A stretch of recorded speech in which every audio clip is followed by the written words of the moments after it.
বড় বলছে অঙ্কটা গন্ধুরি,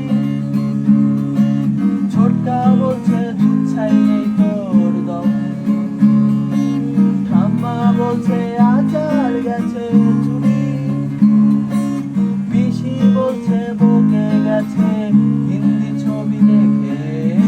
দিদি বলছে ভীষণ আসমান, জ্যাঠা বলছে সময়টা গোলমেলে করবে কি, দাদু বলছে পেরিয়ে ফুলকার চাঁদের প্রাচীর, বলছে আয় ছুটে আয় খালি পায়,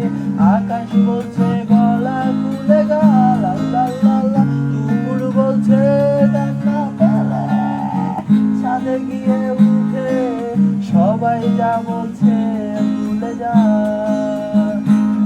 কাটো তো।